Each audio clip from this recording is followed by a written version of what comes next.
So good morning students. நம்ம இன்னைக்கு என்ன பார்க்க போறோம் அப்படின்னா சயின்ஸ்ல மெஷர்மெண்ட் யூனிட் 1ல உள்ள லெசன்ஸ் பார்க்க போறோம். ஸோ வாங்க போகலாம். ஸோ இதில் பார்த்தீங்கன்னா டென்சிட்டி, வால்யூம், அப்புறம் மாஸ், இந்த மூணுக்கும் ஒரு ரிலேஷன் இருக்குது அப்படிங்கிறத சிம்பாலிக்காக நம்ம கொடுத்துருக்குறோம். இப்போ பார்த்தீங்கன்னா மாஸ் அப்படின்னு பார்த்தீங்கன்னா equal to density into volume. அதே இது டென்சிட்டியும் வால்யூம் பார்த்தீங்கன்னா மாஸ் டிவைடட் பை டென்சிட்டி, அந்த டென்சிட்டி வந்து mass divided by volume. So மூணுக்கும் ஒரு ரிலேஷன் இருக்குது. என்னங்கிறத ஃபுல்லாக டீட்டெயில் பார்ப்போம். ஸோ 3D சாலிட் ஷேப்ஸ் உங்களுக்கு தெரிஞ்சிருக்கும். Sphere, cylinder, cone, cube, cuboid, hexagonal.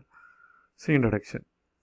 So in a daily day-to-day life, we measure many things such as weight of fruits, vegetables, food grains, volume of liquid, temperature of body, speed of vehicle, etc.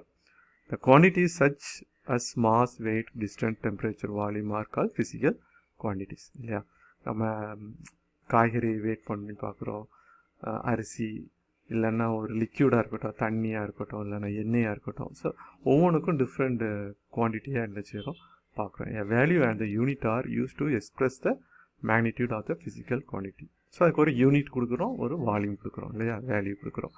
So fundamental quantities and derived quantities.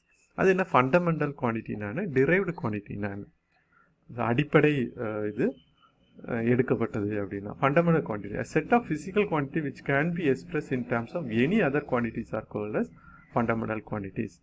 For example, length, mass, time, இல்லையா, நீளம், wait, இல்லையா, அப்புறம் time. The corresponding units are called fundamental units. அதோடைய corresponding units பார்த்தீங்கன்னா fundamental units சொல்கிறோம். There are 7 fundamental physical quantities in SI units. SI units is system of international units, இல்லையா. சரி, இதுதான் வந்து ஃபண்டமெண்டல் யூனிட்ஸ். லென்த் அப்படின்னா மீட்டரில் தான் நம்ம குறிப்போம். மாஸ் அப்படின்னா கிலோகிராமில் சொல்லுவோம். டைம் அப்படின்னா செகண்ட்ஸில் சொல்லுவோம். இல்லை, இத்தனை செகண்ட்ஸில் எவ்வளோ தூரத்தில் போனார், எவ்வளோ தூரம் போனார். டெம்பரேச்சர்னா கெல்வின், இல்லையா. எலக்ட்ரிக் கரண்ட் பார்த்திங்கன்னா ஆம்பில் சொல்லுவோம், ஏ அப்படின்னு சொல்லுவோம். அமௌண்ட் ஆஃப் சப்ஸ்டன்ஸ் அப்படின்னா மோல், இல்லையா. ஸோ லூமினஸ் இன்டென்சிட்டி அப்படின்னா கேண்டலா அப்படின்னு சொல்லுவோம். ஸோ இதெல்லாம் வந்து ஸ்டாண்டர்ட் ஃபண்டமெண்டல் யூனிட். டிரைவ்டு யூனிட்னா என்ன அப்படின்னா all other physical quantity which can be obtained by multiplying, dividing or by mathematically combining the fundamental quantities. அதாவது ஒரு லென்த்தையும் ஒரு ஹைட்டையும், இப்படி ஏதாவது ஒரு லென்த்தையும் வெயிட்டையும், இப்படி ஏதாவது ரெண்டு காம்பினேஷன்ஸில் நம்ம வந்து ஃபண்டமெண்டல் யூனிட்ஸை காம்பினேட் பண்ணும்போது கிடைக்கிறது வந்து டிரைவ்டு குவான்டிட்டிஸ். புரியுதுங்களா? So area and volume, their corresponding units are called derived units. Example பார்த்தா உங்களுக்கு புரியும். ஸோ ஏரியா பார்த்தீங்கன்னா லென்த் இன்ட்டு பிரெத், அது வந்து மீட்டர் ஸ்கொயரில் சொல்லுவோம். வால்யூம் பார்த்தீங்கன்னா லென்த்து, பிரெத்து அண்ட் ஹைட். அப்போ மூணு இதை நம்ம பண்ணுறதுனால எம் கியூப், எம் வால்யூம் வந்து எம் கியூப் அப்படின்னு சொல்லுவோம். ஸ்பீடு பார்த்தீங்கன்னா டிஸ்டன்ஸ், அதாவது தூரம், அப்புறம் டைம், இல்லையா. அப்போது எம் மீட்டர்லையும் சொல்லிட்டு, அதாவது எம் மீட்டரில் இருக்கு, இல்லையா. எஸ் வந்து செகண்ட்ஸில் இருக்கும், அப்போ -1. சரி, டிவைட் அப்படிங்கிறனால -1. ஸோ எல்லாத்துக்கும் ஒரு அர்த்தம் இருக்குது. ஓகே. அப்புறம் எலக்ட்ரிக் சார்ஜ் பார்த்தீங்கன்னா எலக்ட்ரிக் கரண்ட் இன்ட்டு டைம், அது வந்து சி, கேபிட்டல் சி. டென்சிட்டி பார்த்தீங்கன்னா mass divided by volume. So mass அப்படிங்கிறது கேஜியில் சொல்லுவோம். வால்யூம் அப்படிங்கிறது ஏற்கனவே M3, அது டிவைடட் பை அப்படிங்கிறதுனால -3. புரியுதுங்களா? மாஸ் அப்படிங்கிறது கேஜி, எம் வந்து வால்யூம் ஏற்கனவே நம்ம பார்த்துருக்கோம். செகண்ட் வந்து M3, எம் கியூப். இங்கே அது டிவைடில் இருக்கிறனால மேலே நம்ம கொண்டு போது -3ல் போடணும். எப்படி செகண்டுக்கு -1 போட்டிருக்கோமோ அதே மாதிரி. ஓகே. சரி, area. Area is measure of how much space is there on a flat surface. Area of a plot of land is derived by multiplying its length and breadth. Area அப்படிங்கிறது நிலம் வந்து ஒரு 2D மாதிரி இருக்கிறது வந்து சொல்கிறதா வந்து ஒரு ஏரியா. ஸோ ஏரியா வந்து length into breadth. The unit of area is M square. Okay, read as a square meter. Area is derived quantity as we obtain it by multiplying the fundamental physical quantities length and breadth. So ரெண்டுமே வந்து length தான் குறிக்குது. Area of regular shaped அப்படின்னு பார்த்தீங்கன்னா, இப்போ இதுதான் regular shape. Okay. Square அப்படின்னா A square, rectangle அப்படின்னா எல் இன்ட்டு பி, சர்க்கிள் அப்படின்னா pi into R square, pi R square, triangle அப்படின்னா ½ B into H, base and height. So இது வந்து 2Dயில் வந்த மாதிரி வந்துடும். உங்களுக்கு பார்த்தாலே ஒரு 2Dயில் தெரியும். வால்யூம் அப்படிங்கிறது 3Dயில் போயிடும். ஓகேயா. சரி, இர்ரெகுலர் ஷேப்பை எப்படி அளப்பீங்க அப்படின்னு கேட்டிருக்காங்க. ஸோ இதுக்கு கொஸ்டின்ஸ் இருக்குது, அதில் நம்ம இதுக்கு ஆன்சர் பண்ணியிருக்கிறோம். ஸோ ஒரு இலையை எடுத்து வச்சுட்டு இல்லைன்னா ஒரு பீகாக்குடைய ஃபெதர் எடுத்து வச்சுட்டிங்கன்னா அது வந்து ஒரு கிராஃபில் கொண்டு போய் ஃபிக்ஸ் பண்ணிவிட்டு நம்ம ஒவ்வொரு கிராஃபுடைய ஸ்கொயரையும் நினச்சி நம்ம மெஷர் பண்ணணும். ஒவ்வொரு ஸ்கொயரும் ஒரு சென்டிமீட்டர்லாம் வச்சுக்கிட்டோம் அப்படின்னா ஸோ இலையுடைய ஷேப் எவ்வளோ இருக்குது அப்படின்னு ஏரியா கண்டுபிடிக்கலாம் இல்லையா. சரி, so volume, the amount of space occupied by 3-dimensional object is known as, so 3D 3-dimensional is known as volume. So அப்போ surface into height. So SI unit பார்த்தீங்கன்னா cubic metre or M cube அப்படின்னு சொல்லுவோம். Okay, volume of regular shaped அப்படின்னு பார்த்தீங்கன்னா இதுதான் regular shape. Cube அப்படின்னு பார்த்தீங்கன்னா side into side. So A into A cube. அது இது ஒரு கியூபாய்டு இல்லையா, கியூபாய்டு அதாவது ரெக்டாங்குலர் வந்து 3D. ஸோ அதில் பார்த்தீங்கன்னா L into B into H. அதே இது வந்து ஒரு ஸ்பெரிக்கல் அதாவது சர்க்கிளில் வந்து 3D அப்படின்னா 4 × 3 × πr கியூப். ஓகே, சிலிண்டர் அப்படின்னா நம்ம நார்மலாக சர்க்கிள் சிலிண்டர் எப்படி பார்த்தோம், pi into radius square into height. Okay, volume of liquid. Liquid also occupies some space and hence they have some volume, but liquids do not possess any definite shape. So the volume of liquid can be determined as the case of solid. When a liquid is poured into a container, it takes the shape of and volume of the container. The maximum volume of liquid that contain can hold in known as capacity of the container. இல்லையா, so எதில் நீங்கள் ஊற்றுறீங்களோ அதுக்கேற்ற மாதிரி அது என்ன செஞ்சுக்கிடும், மாறிக்கும். So நம்ம 100 மில்லியிலேருந்து 250, 500 ml, அப்புறம் 1000 ml, இல்லைன்னா 1 liter, 1000 ml 1 liter. So the volume of liquid is equal to the volume of space it fills in the container. This can be directly observed from the reading marked in the measuring container. If we notice the measuring cups given the figure carefully, we can observe it is in ml. Okay. To understand this unit of volume, let us first understand how much liter means. So a volume of 100 cc is termed as 1 liter. இல்லையா, காமனாக this is a cubic சென்டிமீட்டர்னு சொல்லுவோம். So 1000 cc is termed as 1 liter. 1 liter equal to அப்போ என்னது 1000 cc or centimetre cube. So 100 ml equal to 1 liter. Okay, volume of irregularly shaped object, there is no formula to determine the volume of irregular shape as in the case of area. Area மாதிரி இதுக்கு என்ன செய்ய முடியாது, கண்டுபிடிக்க முடியாது. For such object, volume can be determined using a measuring cylinder and water. Density. Take a water in a beaker and drop iron ball and a cork. ஒரு கார்க்கையும் iron பாலையும் போட்டிங்கன்னா அயன் பால் கீழே போயிடும், கார்க் இது போயிடும். The cork sink and the iron ball sink and the cork floats as shown in the figure. If your answer is heavy object sink in the water and the lighter object float in the water, then why does a metal coin sinks in water whereas a much heavier wood log floats?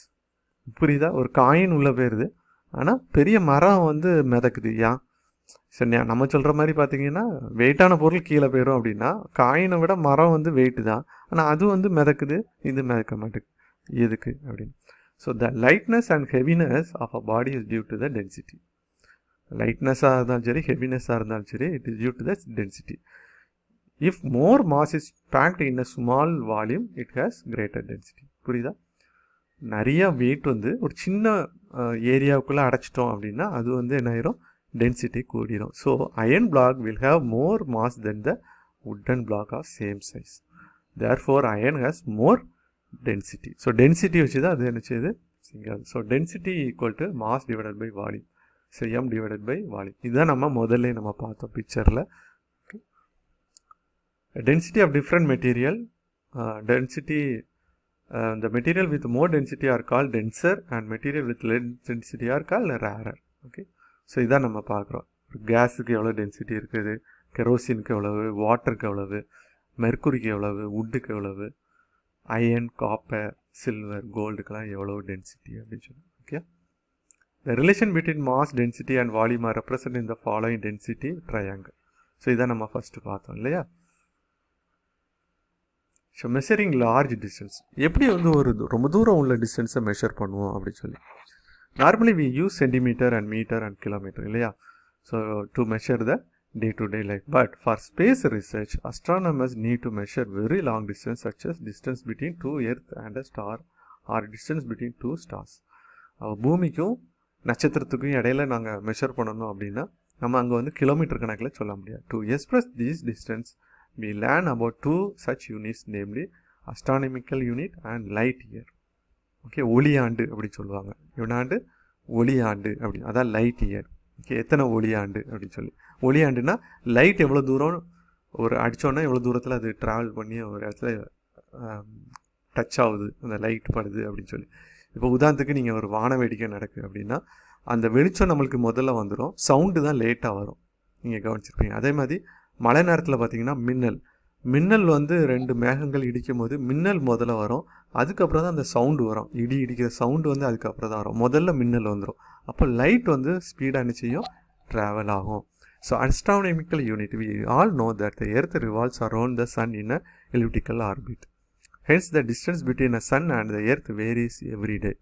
When the earth is in its perihelion position, the position when the distance between the earth and the sun is short, the distance between the earth and the sun is about 147.1 million kilometer. Okay, இவ்வளோ million கிலோமீட்டரில் இருக்குது. Okay, 1 மில்லியன்னா எத்தனை, 10 லட்சம் அப்படின்னு வச்சுக்கலாம். இன்னும் 1 லட்சம் 10 லட்சம். when the earth is in a acopelian position, அதாவது ரொம்ப தூரத்தில் இருக்கிற டிஸ்டன்ஸ் அப்படின்னா 152.1 million kilometer. The average distance between the earth and the sun is 149.6 million kilometer. This average distance is taken as one astronomical unit. இதுதான் வந்து ஒரு இந்த distance தான் ஆவரேஜ் டிஸ்டன்ஸ் எடுத்துருக்கோம்ல, 149.6 மில்லியன் கிலோமீட்டர். இதுதான் வந்து astronomical unit. So Neptune is 30 AU away from the sun. அப்போ 30 மடங்கு தூரத்தில் என்ன இருக்குது அப்படிங்கிறத நம்ம என்ன செய்கிறோம், கண்டுபிடிக்கிறோம். It is means it is 30 times farther than earth. ஓகேயா? ஸோ நெப்டியூன் வந்து 30 AU away from the sun. It means that it 30 times farther than the earth. Okay, பூமியை விட கூட இருக்கு அப்படி. One astronomical unit is defined as the average distance between the earth and the sun. So 1 AUங்கிறது நம்ம ஏற்கனவே பார்த்துட்டோம். Okay, so அதை எப்படி சொல்லலாம், 1.46 × 100 பவர் 11 மீட்டரில் சொல்லலாம். கிலோமீட்டர்னா 6 அப்படின்னு சிம்பிளிஃபை பண்ணிக்கிடலாம். Okay, the light year. The nearest star to our solar system is Proxima Centauri. It is the distance of எவ்வளவு? It is a distance at a distance of எவ்வளவு? 2,68,770 AU. அப்போ எவ்வளோன்னு பார்த்துடுங்க. ஏயுன்னா ஆல்ரெடி 140 கிலோமீட்டர் இல்லையா, mile kilometre. அப்போ எவ்வளோ தூரத்தில் இருக்குது. We note that there here that using AU for measuring the distance of stars could be unwidely.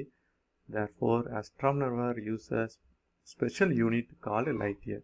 So இதெல்லாம் avoid பண்ணுறதுக்கு தான் என்ன பண்ணுறாங்கன்னா, they use a light year, okay, to measure the distance in a deep space. ரொம்ப தூரம், இது ரொம்ப தூரம் இருக்குது. இதை நீங்கள் calculate பண்ணிங்கன்னா ரொம்ப தூரம் இருக்கும். So we have learned that the speed of light in vacuum is 3 × 10⁸ meter per second. This means that light travels in a distance 3 × 8⁸ meter in 1 second. ஒரு செகண்டில் அவ்வளோ தூரம் போகுது அப்படி. So in year non-leap there are 365 days. Each days have 24 hours. Each hours has 60 minutes and each minute has 60 seconds. So இது எல்லாத்தையும் நீங்கள் multiply பண்ணிங்கன்னா 3.153 × 10⁻7 செகண்ட்ஸ்னு வரும். If the light travels a distance 3 × 10⁸ meter in 1 second, then the distance traveled by light in 1 year is எவ்வளவு? So இதெல்லாம் multiply பண்ணிங்கன்னா 9.46 × 10⁻15 meters. This is called 1 light year. அப்போ 1 light year அப்படிங்கிறது 9.46 × 10⁻15 meter. ஸோ இப்போ 1 light year வந்து அந்த ப்ராடக்ட்டுக்கு எப்படி கண்டுபிடிக்கிறது அப்படின்னா, in terms of light year the same thing, that is 4.22 light years from the earth. அப்போது 4 வருஷங்கள் என்ன செய்யணும், ட்ராவல் பண்ணால் தான் அந்த இடத்துக்கு போக முடியும். அதான் மீனிங் இல்லையா. So the earth is located about 25,000 light years away from the galactic center. அதாவது இந்த மைய புள்ளியிலேருந்து அவ்வளோ தூரத்தில் இருக்குது. ஓகே, ஸோ இந்த வீடியோ பிடிச்சா லைக் பண்ணுங்கள், என்னுடைய சேனலை சப்ஸ்கிரைப் பண்ணுங்கள். இதோடைய கொஸ்டின் ஆன்சர் அடுத்த வீடியோவில் நான் போடுறேன். ஓகே, நன்றி, வணக்கம்.